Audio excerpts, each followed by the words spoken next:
გამარჯობა ეთერშია დღის ამბები 2-ზე მე მაია მამულაშვილი ვარ. სანამ გადავალ დღის სხვა მთავარ თემებზე ამ წუთებში ქუთაისიდან ნამახვან ჰესის მოწინააღმდეგეები იწყებენ ავტოკოლონებით მსვლელობას სოფელ გუმათის მიმართულების ადგილზე ტელეპიროლის რეპორტიორი ელზა ჩუბინიძე მუშაობს, რომელიც ახლა ბოლო ინფორმაციით პირდაპირ ეთერში შემოგვიერთება. ელზა, რა ხდება ამ წუთებში ადგილზე? ქუთაისში პარლამენტის შენობასთან სამოქალაქო აქტივისტები იკრიბებიან. მაყურებელი ახლა კადრში ხედავს, აქ ადამიანები საკმაოდ დიდი რაოდენობით არიან წარმოდგენილი. კიდევ ემატებიან, ესენი აპირებენ გადაადგილებას ქუთაისის ცენტრალური მოედნისკენ, ხოლო შემდგომ უკვე ფეხით გაემართებიან გუმათისკენ, რადგანაც სამანქანო გზა გადაკეტილი აქვს იქ პატრულს. აქტივისტები ამბობენ, რომ გუში რაც მოხდა საღამოს გუმათში ეს იყო სრულიად უკანონო და პოლიციამ იძალა და აქციის მონაწილეებზე, ამიტომ ისინი ახლა ამბობენ, რომ იქნებიან ძალიან ბევრი, რომ პოლიციელებმა უბრალოდ ვეღარ შეძლონ და ვერ იძალადონ აქციის მონაწილეებზე. ჩვენ ახლა პირდაპირ ეთერში გავესაუბრებით აქციის ერთ-ერთ ორგანიზატორს. ლაშა, ტელეპიროლის პირდაპირ ეთერში ხართ, რას ეთქვით მაყურებელს და ზოგადად რატომ შეიკრიბეთ და რას აპირებს დღეს? დღევანდელი დღე არის ქუთაისის ხმა ნამოხვანს, ანუ ქუთაისის რიგითი მოქალაქეები ყველგანი პოლიტიკური ანგაჟირების და შემდეგ გარეშე უერთდებით მართალ ხალხს, მართალი ხალხის გვერდით ვართ და თავარი ამბავიც ეგ არის რა, რომ რეალურად უბრალო ხალხი არ უნდა იყოს ჩვენ ქვეყანაში, ან მათი აზრი დაუფასებელი. რიგითი მოქალაქეები ზოგადად არა მარტო ნამოხვანში, არამედ მთლიანად მთელ საქართველოში ადამიანების პროტესტი, ადამიანების ხმა, გამოხატვის თავისუფლება აუცილებელია, უნდა იყოს დაცული. ლაშა, პოლიციას აქვს გზა დაკეტილი. როგორ აპირებთ, რომ გადაადგილდეთ ნამოხვანის მიმართულებით? ნამოხვანსაც შეეხება. ამბავი არის ერთი რა, რომ აქ არის დიდ ფულთან დაჯახება. დიდ ფულთან დაჯახებაში ადამიანები არიან შუაში მოყოლილი, უბრალო ადამიანები. და რა თქმა უნდა, ჯანსაღი და სწორი მხარე არის, რომ ამ უბრალო ადამიანებს ჩვენ ყველამ ერთად მხარი დაუჭერთ. გზა არის დაკეტილი, ლაშა. ჩვენ კიდევ ერთხელ ვიმეორებ, ჩვენ ყველანაირად მშვიდობიანად, ყველანაირად დაპირისპირების, ყველანაირი პროვოკაციის გარეშე ვაპირებთ, რომ თუნდაც პოლიციასთან შეთანხმებით გადავაადგილდეთ, რომ ჩვენს მეგობრებს და ძმებს გამოუხატოთ სოლიდარობა. ასეთია მდგომარეობა ამ წუთებში ქუთაისში პარლამენტის შენობასთან. აქტივისტები, როგორც თქვენ ახლა მოისმინეთ, აპირებენ გადაადგილებას გუმათის მიმართულებით. ისინი აპირებენ, რომ შევართენ აქციის მონაწილეებს და გამოხატოს საკუთარი პროტესტი ნამახვან ჰესის მშენებლობის წინააღმდეგ. ძალიან დიდი მადლობა ელზა იმისთვის, რომ დასაწყისშივე გადაცემის დასაწყისშივე მოგვაწოდა ეს ინფორმაცია ადგილიდან. მადლობა ელზა ჩუბინიძე, ტელეპიროლის რეპორტიორი გვერდებოდა პირდაპირ ეთერში. ჩვენ ნამახვან ჰესის თემას მოგვიანებით დაუბრუნდებით და სოფელ გუმათში არსებულ ვითარებაზეც ვისაუბრებთ. რა ხდება ქართულ ოცნებაში? იშლება თუ არა ივანიშვილის გუნდი, თუ თავად ივანიშვილი ქმნის ახალ გუნდს? უმრავლესობის დეპუტატები გიორგი ხოჯევანიშვილი, ბექა ლიუაშვილი, ანა ბუჩუკური, ალექსანდრე მოწერელია, შალვა კერესელიძე და მიხეილ დაუშვილი ოცნებას და უმრავლესობას ტოვებენ. პირდაპირ ამბობენ, რომ ისინი გიორგი გახარიასთან ერთად მიღებული გადაწყვეტილებით ახალი პარტიის მშენებლობაზე გადადიან. თუ აქამდე ყოფილი პრემიერი გიორგი გახარია ზოგადად გვეუბნებოდა, რომ ის პოლიტიკიდან არსად წასულა და რჩება პოლიტიკაში და ამით ფაქტობრივად ყველას ეუბნებოდა, რომ გარკვეული გეგმები ჰქონდა ამ მიმართულებით. ახლა ეს ყველაფერი უკვე გაცხადებულია და გახარია მისი გუნდის წევრებთან ერთად ახალ პარტიას ქმნის. ისიც ცნობილია უკვე, რომ ახალი პოლიტიკური გუნდი მზადებას იწყებს არჩევნებისთვის. თვითმმართველობა იქნება თუ სხვა, მათი თქმით ისინი არჩევნებში მონაწილეობას მიიღებენ. დღეს საინტერესო იყო ვადამდელ არჩევნებთან დაკავშირებულ დასმულ კითხვაზე გიორგი ხოჯევანიშვილის პასუხი. მან თქვა, რომ ისინი მხარს დაუჭერენ ყველა ინიციატივას, რაც განმუხტავს რადიკალიზაციას და განმუხტავს ამ დიდ განხეთქილებას საზოგადოებაში. ნიშნავს თუ არა ეს გახარიას გუნდის წევრობის მხრიდან ვადამდელი არჩევნების დანიშვნის ირიბ მხარდაჭერას, რაც ნიშნავს პოლიტიკურ ველზე კიდევ ერთი ახალი პარტიის გამოჩენა, ოღონდ როცა ამ პარტიის სათავეშია ყოფილი პრემიერი, ვის სახელსაც 20 ივნისის მოვლენები უკავშირდება. არის თუ არა გახარია ივანიშვილის ახალი დასაყრდენი და რა იცვლება ამ ახალი ოფიციალური განაცხადით ოპოზიციისთვის? დღის ამბებში 2-ზე და მოგვიანებით ოცნების ყოფილი წევრი ეკა ბესელია იქნება ჩვენი სტუმარი, რომელიც კარგად იცნობს არა მხოლოდ გუნდის წევრებს, არამედ თავად ივანიშვილს და მან იცის რა გზით და როგორ შეიძლება მოიფიქროს ივანიშვილმა ხელისუფლებაში დარჩენა, ასევე გვეყოლება სტუმრად ნაციონალური მოძრაობის წევრი კობა ნაყოფია და მის აზრსაც მოვისმენთ. ცხადია ამ თემაზე. მანამდე მე მინდა ჯერ პირველ რიგში ოცნების უკვე ყოფილი წევრების განცხადებები მოვისმინოთ კიდევ ერთხელ და საინტერესოა, როგორ გამოეხმაურა ამ პროცესს პარლამენტის თავმჯდომარე. ის გახარიას მწვავედ გაკრიტიკებას დღეს არ მოერიდა. მათთან აქტიური ჩვენ დღეიდან გიორგი გახარიასთან ერთად ერთობლივი გადაწყვეტილებით გადავდივართ პარტიის მშენებლობის ახალ ეტაპზე და ახალ ფაზაზე. შესაბამისად, ტოვებთ ქართულ ოცნებას და პარლამენტში ამ ეტაპზე საქმიანობას გავაგრძელებთ როგორც დამოუკიდებელი დეპუტატები. ჩვენ ვიყავით ქართული ოცნების წევრები და შესაბამისად ვიზიარებთ იმ წარმატებებსა და წარუმატებლობებს, რაც ამ პერიოდში მოხდა. ამავე დროს, რა თქმა უნდა, გვგრძნობთ პასუხისგებლობას შეცდომებზეც და სწორედ ამ პასუხისგებლობის გრძნობით ვდგავთ ამ ნაბიჯს. ჩვენ ხარს დაუჭერთ ყველა ისეთ ინიციატივას, რომელიც განმუხტავს რადიკალიზაციას და განმუხტავს ამ დიდ განხეთქილებას საზოგადოებაში. ჩვენ რამოდენიმე თვეა უკვე აკვირდებით რადიკალიზაციით გაჯერებულ პოლიტიკურ დღის წესრიგს, მაშინ, როდესაც თითოეული ჩვენთაგანის პასუხისმგებლიანი პოლიტიკური ძალის ენერგია უნდა იყოს მიმართული ჩვენი მოქალაქეების და მათი ოჯახების ყოველდღიურ სოციალურ გამოწვევებზე, ეკონომიკურ გამოწვევებზე, ჯანდაცვის გამოწვევებზე და სამწუხაროდ ეს ესე არ ხდება. ამ ადამიანებმა უკვე აღარ იციან როგორ მიგვანიშნონ იმაზე, რომ მათთვის მთავარი პრობლემა დღეს არის გაზრდილი სიღარიბე, უმუშევრობა, პანდემია და არ აინტერესებთ ძალაუფლების შენარჩუნებისა თუ მოპოვებისათვის გაჩაღებული პოლიტიკური დოღი. სწორედ ამიტომ მიმაჩნია, რომ დღეს რადიკალიზაციის მსგავსი ხარისხის პირობებში ქართული ოცნების როგორც ხალხის მიერ არჩეული პოლიტიკური ძალის დღის წესრიგი აღარ შეესაბამება ამავე ხალხის საჭიროებებს და მიზნებს. სწორედ ამიტომ გადავწყვიტე და მივიღე ეს გადაწყვეტილება, რომ დავტოვო პარტია. ასეთი ნაბიჯი არის გაუმართლებელი, უბრალოდ სირცხვილია, როდესაც შენს საერთო პასუხისგებლობას ტოვებ, გადიხარ აქედან და საუბრობ ზუსტად იმ პრობლემებზე, რომელზეც შენს გეკისრება პასუხისგებლობა და შენს გაქვს ვალდებულება, რომ ამის მოსაგვარებლად იმუშაო. არათანმიმდევრული დამოკიდებულება, რომელიც გიორგი გახარიამ გამოავლინა ბოლოს რთული გადაწყვეტილების მიღების დროს და გუნდთან ურთიერთობაში, დღეს კიდევ ერთხელ დადასტურდა.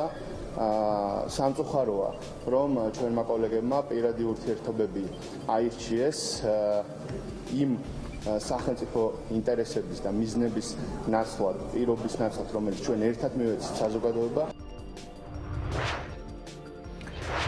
სანამ დღის მთავარ პოლიტიკურ თემებზე პოლიტიკოსებს შემოვიყვანთ ეთერში, ვუბრუნდებით ისევ ნამახვა ჰესის მოწინააღმდეგეთა აქციას, როგორც გითხარით და მოისმინეთ ცოტა ხნის წინ ქუთაისიდან დაიწყო მსვლელობა ავტოკოლონებით და ნაწილი ფეხით, იმიტომ რომ ავტომობილებით ვერ მოხერხდება, რადგან ეს გზა გადაკეტილია საავტომობილო გზა სოფელ გუმათის მიმართულებით, სადაც დღეს დილით მოქალაქეებს რკინის ჯებირი დახვდათ აღმართული. პოლიცია აქციის მონაწილეებს მოუწოდებდა, რომ რკინის კონსტრუქციებზე ბრახუნი შეეწყვიტათ, რადგან ეს მათი თქმით არის აგრესია და წინააღმდეგ შემთხვევაში პროპორციულ ძალას გამოიყენებენ. მანამდე შეგახსენებთ, სამართალდამცველებმა აქციის 6 მონაწილე დააკავეს წინასაღამოს, რაც აპირებს ახლა კომპანია, რომელმაც ჯერჯერობით რამდენიმე თვის განმავლობაში უნდა შეაჩეროს მშენებლობა, ყოველ შემთხვევაში ასე თქვა დაახლოებით 2 კვირის წინ ეკონომიკის მინისტრმა და რა ჰქვია იმას, რაც დღეს სოფელ გუმათში ხდება, რატომ უპირისპირდება პოლიცია და სახელმწიფო საკუთარ მოქალაქეებს. მირზა ნოზაძე, რიონის მცველი, ერთ-ერთი მცველი და აქტივისტი გვიერთდება ახლა პირდაპირ ეთერში. მოგესალმებით, ძალიან დიდი მადლობა მირზა, რომ გვერდთვებით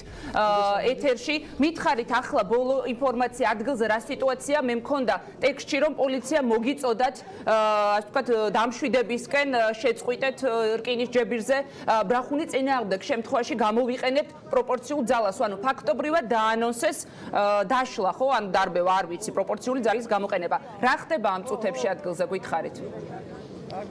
ჩვენ დღეს დილით ვიხილეთ სიურპრიზად პოლიციისგან მოწყობილი რკინის კედელი სრული ამ სიტყვის მნიშვნელობით, რამაც გამოიწვია, რა თქმა უნდა, მღელვარება მოქალაქეებში და პროტესტის მონაწილეებში. ჩვენ როგორც ორგანიზატორები აი ამ პროტესტის ვაკონტროლებთ და მართავთ სიტუაციას, თუმცა პოლიცია აგრძელებს რადიკალური და პროვოკაციული ნაბიჯების გადადგმას, რაც რა თქმა უნდა ისედაც ემოციურ ფონს ამძაფრებს და პროვოკაციების ფონზე ჩვენ ნახეთ გუშინდელი დარბევა და აი დღევანდელი მოწოდება. რაც შეეხება კონკრეტულად დღევანდელ ულტიმატუმს, ჩვენ ნახეთ მოსახლეობის პასუხი რკინის კედელთან დაკავშირებით, რომელიც იყო ხალხის ხმა, რიტმული დოლისცემა რკინის კედლებზე, რომელსაც ქართველმა ხალხმა დაარქვა ხმა ხალხისა, რომელსაც ვერ ჩაახშობს ხელისუფლება ვერანაირი დაშინებით და პროვოკაციული ან მორალური ზეწოლით აქციის მონაწილეებზე. ჩვენ შემდეგ ვიხილეთ სახელდაკარგული პოლიციის უფროსი, რომელიც გვაფრთხილებდა რომ შეგვეწყვიტა აგრესიული ქმედება.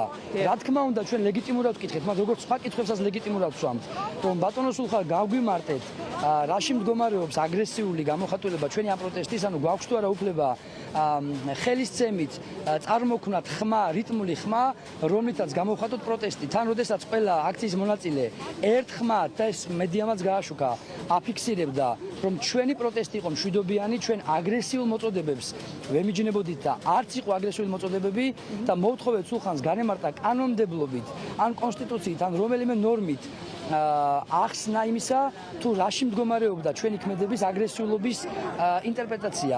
თუ ის ამას შეძლებდა, მივეცით 10 წუთი. განგიმარტას? მოგცათ რაიმე განმარტება?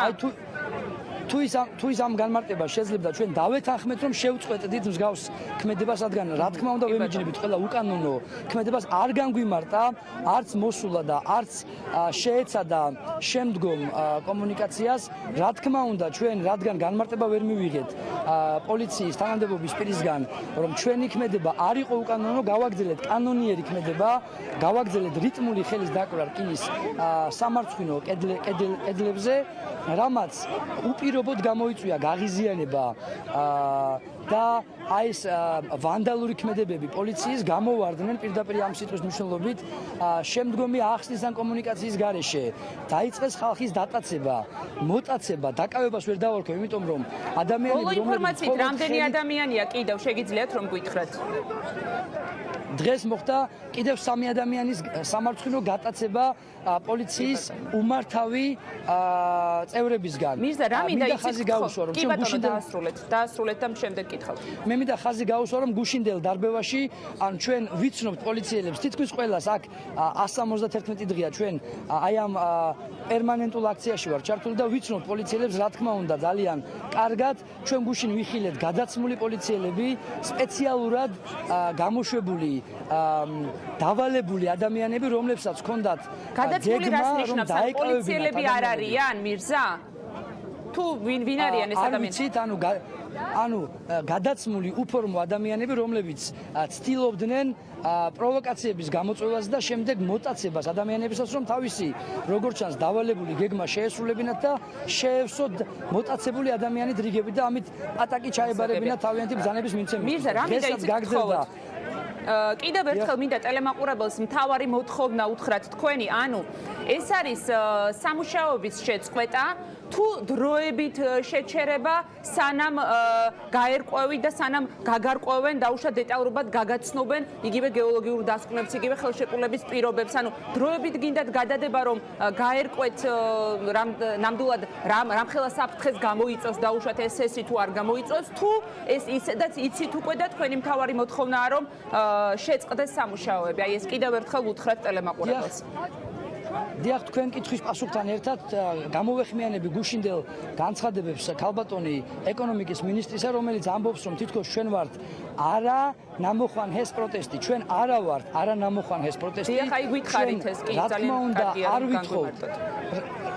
რადგან არ ვითხოვთ ჩვენ უპირობოდ სამუშაოების შეჩერებას, ჩვენ არა გვაქვს არანაირი აპრიორი ამ დიალოგში, აპრიორი აქვს ხელისუფლებას და კონკრეტულად ქალბატონ თურნავას და ასევე პრემიერმაც გაახმაურა მისი აპრიორი, რომ მიუხედავად იმ ეგრეთ წოდებული ვალიდაციის კვლევების ვალიდაციისა, რომელსაც ისინი ესე რომ ვთქვათ, ფიქრობენ, რომ არის პასუხი ჩვენი კითხვების, მიუხედავად ზოგადად აი ამ დიალოგისა ისინი ამბობენ, რომ ყველა ვარიანტი ეს უნდა აშენდეს. ჩვენ ვითხოვთ, რომ შეწყდეს დროებითი სამუშაოები შეწყდეს დროებით. ანუ ისინი ახორციელებენ დროებით სამუშაოებს, ესე რომ ვთქვათ, მოსამზადებელ სამუშაოებს ხეობაში, რომლის შეწყვეტას ვითხოვთ დროებით. მანამ სანამ არ გადაწყდება საერო დონეზე ეს ხელშეკრულება და ეს პროექტი მთლიანობაში არის თუ არა ეროვნული ინტერესების გამტარებელი. არის თუ არა, ჩვენ არ ვითხოვთ, რომ უპირობოდ შეწყდეს მუშაობა და დიალოგის ფორმატის გარეშე დატოვოს კომპანია ენკამ ხეობა. ჩვენ ვითხოვთ, რომ ხელისუფლებამ დიახ. კი ბატონო, ამ დროისთვის ახლა მე უნდა გადავიდე, შემდეგ თქვენი წარმომადგენლიც კიდევ გვეყოლება ასევე კომპანიის დირექტორზეც, ანუ მე როგორც ვიცი, ნათია თურნავამ თქვა, მე მგონი 4 აპრილს, რომ დროებით გადაიდო რამდენიმე თვითო. უბრალოდ შეჩერდაო, ანუ ამაზე თქვენ გითხრეს პირადად მოგაწოდეს ინფორმაცია, ნამდვილად შეჩერდა და თქვენც შეიძლება რომ დროებით შეაჩეროთ, თუ კი თქვენ ამბობთ რომ უპირობო და არ ითხოვთ შეწყვეტას და დროებით შეჩერდეს, იმიტომ რომ როგორც ნათია თურნავამ თქვა, შევაჩერებთო რამდენიმე თვითო. რა თქმა უნდა, ნათია თურნავას ამ განცხადებას კარგად იცით, რომ წინ უძღოდა რამოდენიმე შეხვედრა ჩვენსა და მათ შორის, გულისხმობ არაფორმალურ კონტექსტში შეხვედრასაც, გულისხმობ ნამოხვანის ტერიტორიაზე, აი ყველასთვის ცნობილ შეხვედრას, ასევე გულისხმობ პარასკევის შეხვედრას ქუთაისში. ანუ ჩვენ ძალიან დეტალურად განვიხილავდით ნათია თურნავასთან ფორმატს ამ შეხვედრისას და ჩვენ ვნახეთ გაპარული მინისტრი შეხვედრიდან. მან ამის შემდეგ ან შეცდომაში შეყვანის მიზნით განაცხადა, რომ თითქოს მიიღო გადაწყვეტილება შეეჩერებინა ძირითადი შენობა ნაგებობების მშენებლობა. ჩვენ ვადასტურებთ, რომ 171 დღეა ხეობაში ვართ, იმიტომ რომ ვადევნოთ თვალი უშუალოდ პროცესებს და პროცესებზე ზემოქმედება მოვახდინოთ. ამიტომ ვართ სრულიად ინფორმირებული, რომ ის სამუშაოები, რომელსაც შეჩერება დაარქვა ქალბატონმა თურნავამ, არასოდეს მიმდინარეობდა, იმიტომ რომ ჯერ მხოლოდ მოსამზადებელი სამუშაოების ფაზაში იყო კომპანია. აი ამ მოსამზადებელი სამუშაოების შეჩერებას ვითხოვდით ჩვენ. კი ბატონო, შეჩერდა სამუშაოები, შეცდომაში შეიყვანა და თითქოს დააწნარა პროტესტის მონაწილეები, რომ შეჩერდა რაღაც, მაგრამ სინამდვილეში ის სამუშაოები, რომლის შეჩერებასაც ჩვენ ვითხოვდით, გაგრძელდა და გრძელდება დღეს აი ამ უკანონო ქმედებები. დიდი მადლობა, მოგვიანებით კიდევ გვეყოლება ვარლამ გოლეთიანიც, მადლობა მირზა ნოზაძე გვერდებოდა ახლა გუმათიდან პირდაპირ ეთერში და მერაბ ლომინაძე უნდა შემოვიყვანოთ ახლა ის ნამაჰვა ჰესის აღმასრულებელი დირექტორია. მოგესალმებით, დიდი მადლობა ბატონო მერაბ, რომ ჩვენთან ხართ. თვალსადევნეთ ალბათ ხო, აი მძიმე სიტუაცია ფაქტია გუმათში, ვხედავთ იქ დაკავებებს, დაშლას, რკინისჯებირები დახვდათ დღეს და ამან უფრო გააღიზიანა აქციის მონაწილეობა. თქვენ რომ უყურებთ ამ ყველაფერს, როგორც კომპანიის აღმასრულებელი დირექტორი, რას ფიქრობთ ახლა, რა უნდა გააკეთოთ? ანუ უპირობოდ წინ უნდა წახვიდეთ და მაინც აშენდეს ჰესი პროტესტის მიუხედავად, თუ ძალიან მნიშვნელოვანია და გაღელვებთ ეს პროცესი, რასაც ახლა უყურებთ და დაუშვათ ფიქრობთ რაღაც გამოსავალზე ამ სიტუაციიდან? პირველ რიგში მოგესალმებით, მივესალმებით თქვენს ტელემაყურებელს. ცხადია, რომ ეს არ არის ორდინალური სიტუაცია და ცალსახად ვიტყვი, რომ ჩვენ ეს ყველაფერი ძალიან გვაღელვებს. ის პროცესები, რომელიც მიმდინარეობს ხეობაში, სოფელ გუმათთან ამ ეტაპზე, ვფიქრობ, რომ ყველას ინტერესია, რომ დაბრუნდეს იმ ლეგიტიმურ ჩარჩოებში, რომელსაც ითხოვს და ითვალისწინებს პროტესტი, მშვიდობიანი ფორმა და ვფიქრობ, რომ ეს იქნება ერთადერთი გზა და საფუძველი იმისა, რომ ნორმალიზდეს სიტუაცია და ვითარება. მგონია, რომ ბატონმა მირზამ რაც თქვა, უკაცრავად, მგონია, რომ ბატონმა მირზამ რაც ბრძანა, ეს არის ერთი ნაბიჯი დაახლოებისკენ ჩვენი პოზიციების. კიდევ და კიდევ ვიტყოდი, რომ მათი ჩართულობა, როგორც მეოთხე ხელისუფლების მეოთხე სექტორის, ჩემთვის პირადად და მთელი ჩვენი გუნდისთვის არის ძალიან მნიშვნელოვანი. მედიისა და არასამთავრობო ორგანიზაციების მხრიდან სამუშაო პროცესი იქნება თუ ზოგადად მშენებლობის პროცესის კონტროლი, ეს ძალიან მნიშვნელოვანი არის დემოკრატიულ საზოგადოებაში. ამას ჩვენ მხოლოდ და მხოლოდ მივესალმებით და დღესაც ვადასტურებ იმ გზაობას, რომ ნებისმიერ დროს, ნებისმიერ ადგილას წყნარ ვითარებაში საგნობრივი დისკუსიისთვის ჩვენ ვართ მზად. ჩვენ ვართ მზად, რომ მოვისმინოთ ის საფუძველი, ის კითხვები, თუ რაც აწუხებთ ამ ხალხს, რამაც გამოიყვანა ეს ხალხი და ასე ვთქვათ, ამ პროტესტის უკიდურესი ფორმისთვის მიამართლა. კატეგორიულად კიდევ ერთხელ ვიძახი, რომ ვემიჯნებით ნებისმიერ ძალადობას და ვთვლით, რომ ძალადობა არ წარმოადგენს პასუხს არც ერთ ქმედებაზე. კიდევ ერთხელ ვიძახი, რომ სპეციალისტებთან ერთად ტრანსპარენტულად, საჯაროდ, კამერების ჩართულობით თუ მათ გარეშე მზად ვართ, რომ დავწყვდეთ და გავიაროთ ის კითხვები. მე კარგად მესმის პროტესტანტების ნაწილის, რომელიც ამბობს და იძახის, რომ შეიძლება კომპანია არ იყოს კითხვების ადრესატი.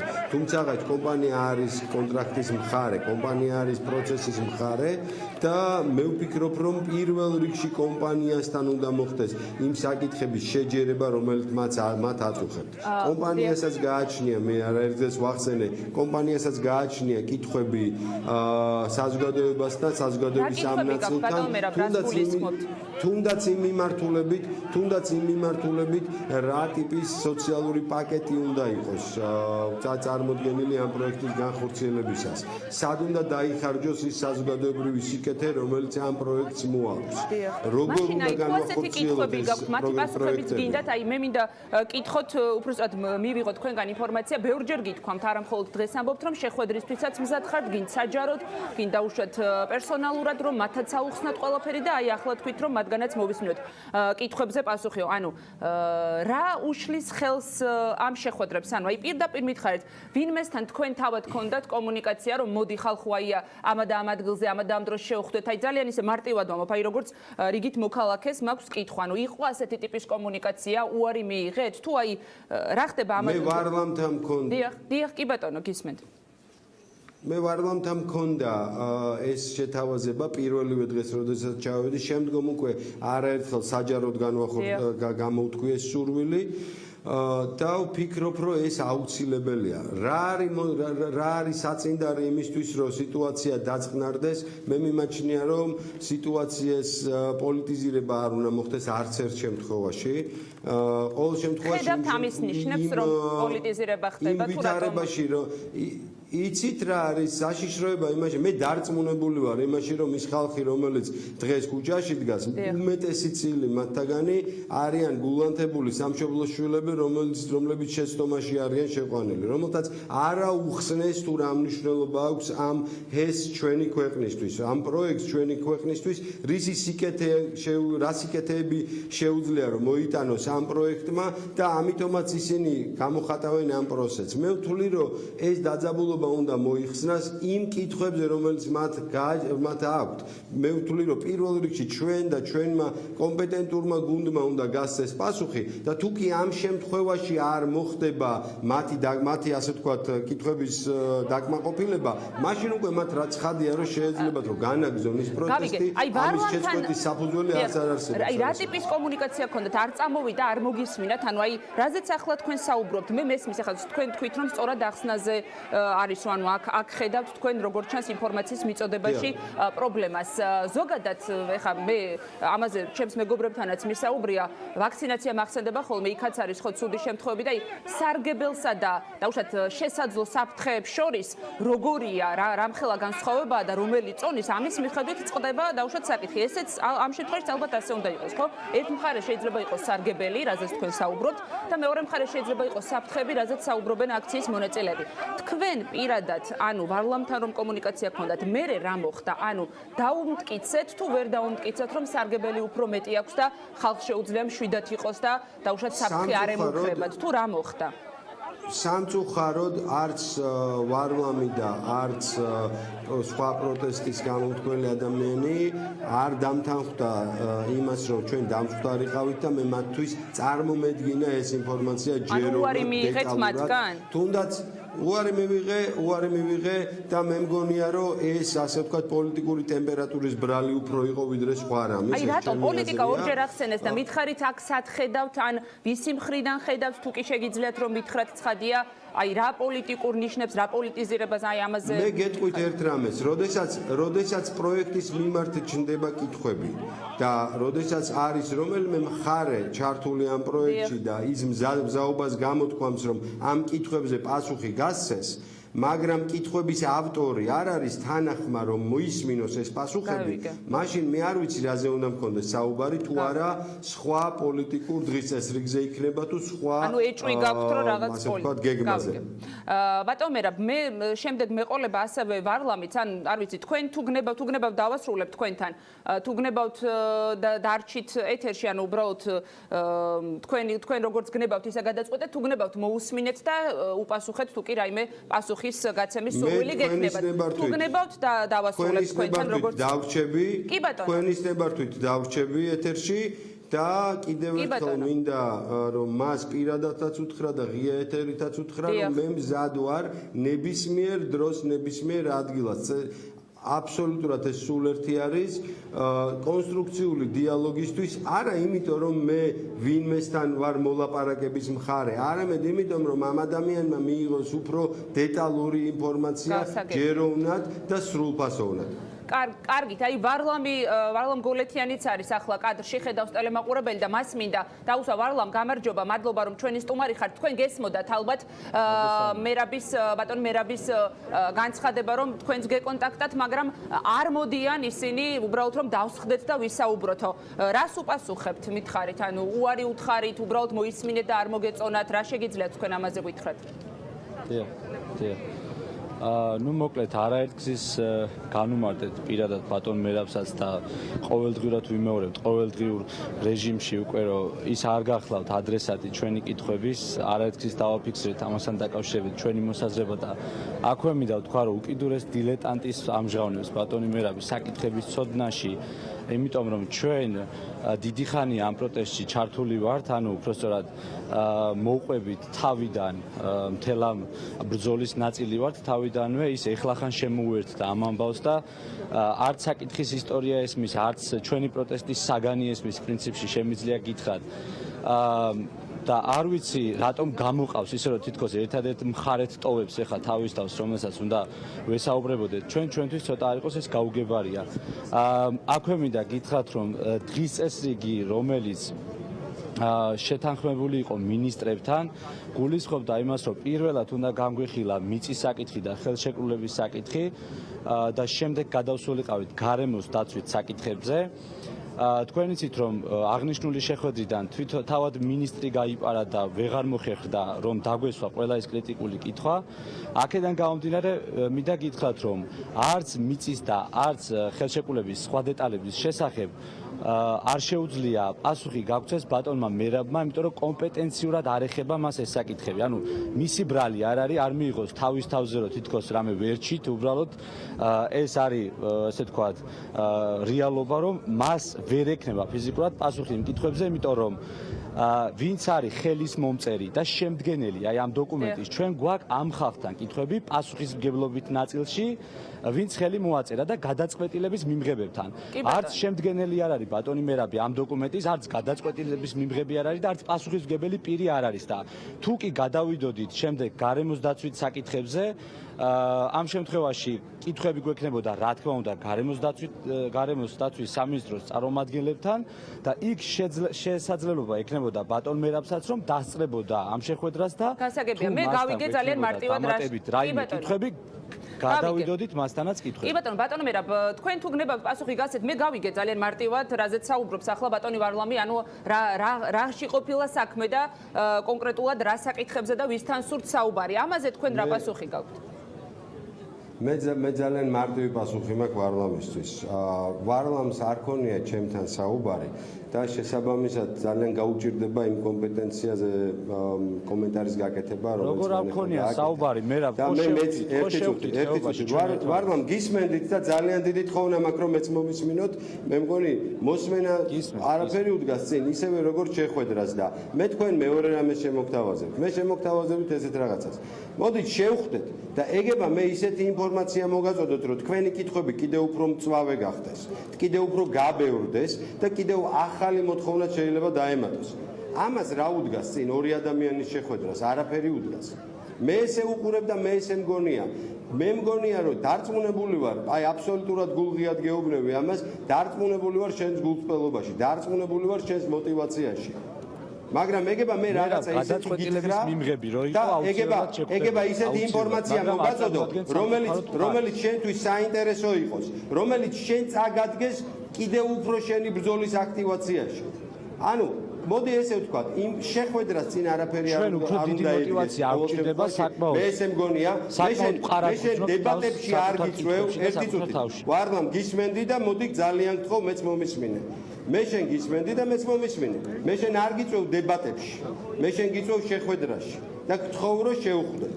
შეხვედრას წინ არაფერი არ უდგას. მე არ ვცდილობ რომ დავამტკიცო ჩემი სიმართლე, მე არ ვცდილობ რომ დავამტკიცო შენი ქმედების არასწორი ან არამართებული გადადგმული ნაბიჯები. მე მინდა რომ ჩვენ გავცვალოთ ინფორმაციები. მე მინდა რომ შენ გამიცნო მე რა მოტივაცია მაქვს. კარგით, მოდით ვარლამს მოვუსმინოთ რა სიტყვის და ყველაფერი იყოს გნებავს ღია, გნებავს დახურული. ორი ადამიანის ურთიერთობა არავის გაუკვირდება რომ იყოს ინტიმური და დახურული. კარგით. მოდით ვარლამს მივცეთ საშუალება რას უპასუხებს ვარლამ ხომ არ ფიქრობთ რომ აი რაზეც ახლა ბატონი მერაბი საუბრობდა დასხდეთ და ისაუბროთ ამ საკითხებზე თქვენ რას ფიქრობთ? დიახ. ერთი რამი და თქვა ბატონ მერაბთან დაკავშირებით, როცა მოვიდა ის ხეობაში და სავსებით დამაჯერებელი ტონით დააპირა აიხსნა ჩვენთვის პროექტის სიკეთეებთან დაკავშირებით, ანუ ის ზოგადი ლოზუნგები გაიმეორა, რაც როგორც ხელისუფლებას საუბრობს ხოლმე, მაგრამ აქვე დააყოლა რომ ხელშეკრულება არ მაქვს წაკითხული, ესეთი რამ თქვა და ჩვენ ცოტა გაკვირვებული დავრჩით ამ ამბით, იმიტომ რომ თუ ადამიანს ხელშეკრულება წაკითხული არ აქვს, ესეთი დიდაქტიკური მანერებით და ტონით რატომ ცდილობს დაგვარწმუნოს რომ ეს ყველაფერი კარგია. იქნებ ჯერ წაეკითხა, ანუ ნდობის ნაწილს ვეკითხები ეხლა მე ბატონ მერაბს, რატომ უნდა ვენდოთ მას, როცა წაკითხული არ ქონდა ხელშეკრულება და გვიმტკიცებდა რომ ყველაფერი კარგად იყო. იქნებ არ იყო კარგად. გაშდებოდა მაშინ მე რო შენთან ტყუილით დამეწყო საუბარი და მე თქვა რომ დეტალურად ვიცი ყველაფერი. მე მოვედი არა, მე არ უნდა ამტკიცებდე ისეთ რამეს, რაც ჯერ წაკითხული არ აქვს. ეს არის სიმართლე. გესმით თუ გინდა თქვენ რომ გქონდეთ, არ უნდა ამტკიცოთ ისეთი რამ, რაც არ წაკითხა. ბატონო, დამიბრუნე, მაგრამ მე დღეს გიცხადებ, რომ ძალიან დეტალურად ვიცი ეს ხელშეკრულება, შევისწავლე, ღამეებიც გავატენე ჩემ ძალიან კომპეტენტურ გუნდთან ერთად და არა მარტო ჩემ მეგობრებთანაც ერთად, რომელთაც გააჩნიათ ის გამოცდილება და ის ცოდნა, რომ მსგავსი ხელშეკრულებები გაიარონ და მე კიდევ ერთხელ ვიძახი, მეც ვხედავ სუსტ მხარეებს ამ ხელშეკრულებაში, როგორც ამ ქვეყნის მოქალაქე. ეგება გაგიზიარო, ეგება მომისმინო. ეგება მე ეს გამოიყენე. მე კიდევ ერთხელ ვიმეორებ, რომ პირველ რიგში მე ვარ ამ ქვეყნის შვილი და მე ვარ უკვე დაქირავებული მენეჯერი ამა თუ იმ კომპანიის და მე ვარ ერთ-ერთი პროექტის ხელმძღვანელი. მოდით ვარლამმა გიპასუხოთ და ამ ბლოკს დავასრულებთ, ისმენთ ვარლამ.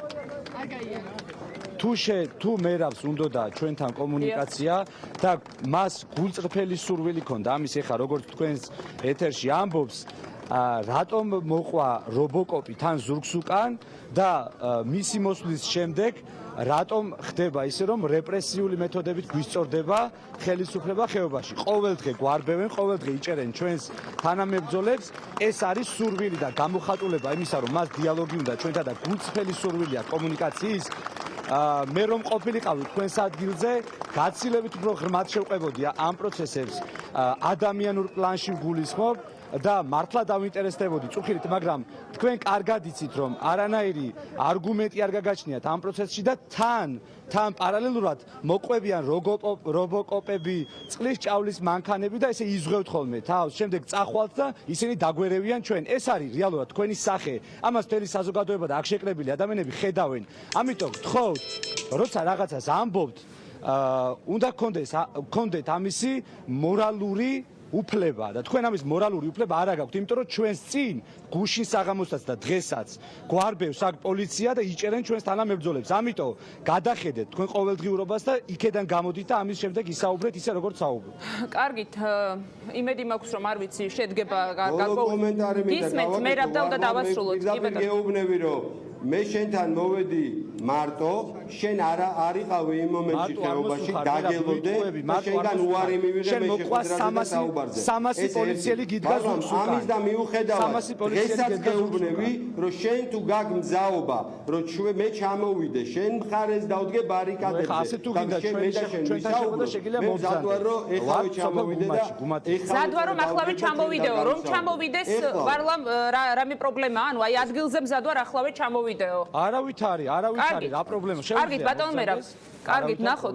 დღის თუ კი ჩაბრძანდებით ადგილზე, იქნებ შედგეს გარკვეული ტიპის კომუნიკაცია, ამას უკვე შემდეგ დღის ამბების სხვა გამოშვებებში აუცილებლად დაუბრუნდებით. ძალიან დიდი მადლობა ორივე თქვენგანს ჩართობისთვის. მე ტელემაყურებელს შევახსენებ, რომ მერაბ ლომინაძე, ნამახვან ჰესის აღმასრულებელი დირექტორი და ვარლამ გოვლეთიანი რიონის მცველი საუბრობდნენ ჩვენს ეთერში. ახლა რეკლამაზე უნდა გავიდეთ, რეკლამის შემდეგ უკვე დღის მთავარი პოლიტიკური თემებით დაუბრუნდებით. პოლიტიკოსებთან ერთად დაგვეულდეთ.